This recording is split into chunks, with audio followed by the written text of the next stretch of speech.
नमस्कार, मैं आचार्य विनोद भारद्वाज आप सभी लोगों का विनोद भारद्वाज यूट्यूब चैनल में स्वागत करता हूं। आज हम बात करेंगे राम लल्ला के प्राण प्रतिष्ठा में कुछ विद्वज्जन, कुछ श्रेष्ठ जन, कुछ शंकराचार्यगण जो हमारे धर्म की धुरी हैं।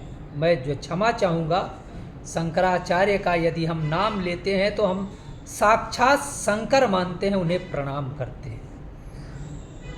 लेकिन कुछ बातें आई हैं जो मन में चल रही हैं, मैं उनका उत्तर पाना चाहता हूं, आप लोगों के द्वारा ही पाना चाहता हूं। मैं ये जानता हूं कि ये मेरा वीडियो शंकराचार्य तक नहीं पहुंच पाएगा, लेकिन आप लोग के जानकारी में है तो ज़रूर आप कमेंट करके बताइएगा कि जो मैं बात कह रहा हूँ वो बात कहाँ तक सही है।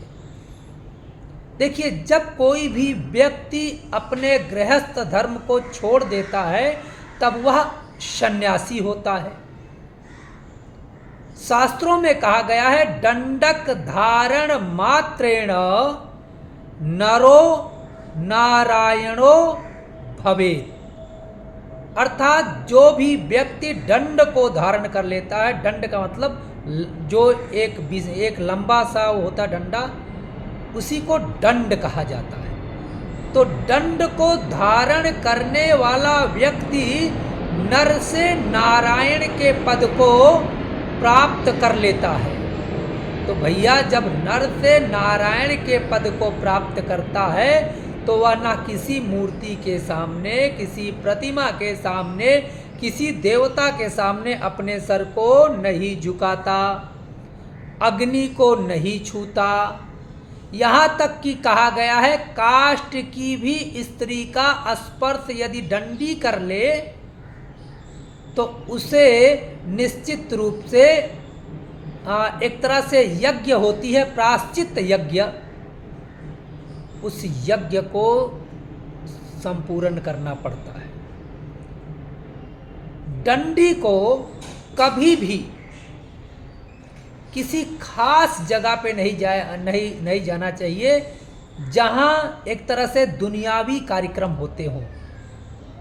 कोई भी प्राण प्रतिष्ठा में भी शंकराचार्य का जाना नगण्य होता है। केवल आशीर्वाद देने के लिए शंकराचार्य का आवाहन किया जाता है कि हमारे घर नारायण आए हैं। तो भैया, मंदिर में तो प्राण प्रतिष्ठा हो रही है। देखिए, एक चीज यहाँ पे क्लियर करिएगा, संत और एक साधु, सन्यासी, ये सब अलग अलग पद हैं, लेकिन शंकराचार्य, जैसे कि मैंने बताया, शंकरम शंकराचार्यम केशवम बादरायणम सूत्रभास्कृतौ वंदे भगवन्तौ पुनः पुनः। वो ईश्वर ही हो जाते हैं। तो उनका इस यज्ञ में जाना मैं नहीं समझता कि आवश्यक है। हालांकि हमारे देश में 4 पीठ हैं, अगर निमंत्रण ना भी दिया जाए तो वो भी अपमान होगा। लेकिन अब यहाँ पे एक बात और आती है कि शंकराचार्य ये नहीं कह सकते कि मंदिर में प्राण प्रतिष्ठा गलत हो रही है, क्योंकि वो विद्वान को चेक कर सकते हैं कि भाई जो आचार्य है वह सही है कि नहीं है। आचार्य पे उंगली उठा सकते हैं, क्योंकि कर्मकांड तो निश्चित रूप से हमारी वैदिक और शास्त्रीय परंपरा है, लेकिन जो उसका पालन करता है वो निश्चित रूप से आचार्य करता है। और आचार्य निश्चित रूप से उस एक तरह से धर्म का पालन करते हुए अच्छे ढंग से प्राण प्रतिष्ठा कराएंगे। कुछ लोगों ने आपत्ति की है कि मंदिर पूर्ण नहीं बना है। तो भैया, शास्त्रों में कहा गया है कि मंदिर में प्राण प्रतिष्ठा जो है शिखर के पहले होती है।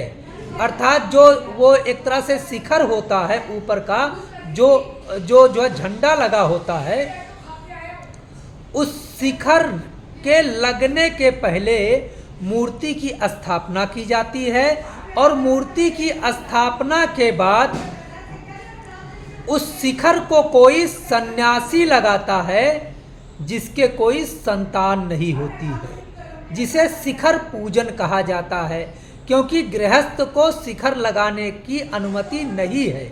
इसलिए प्राण प्रतिष्ठा के बाद शिखर पूजन किया जाता है। इसे आप चेक कर लीजिएगा, शास्त्रों में आपको ऐसा ही मिलेगा।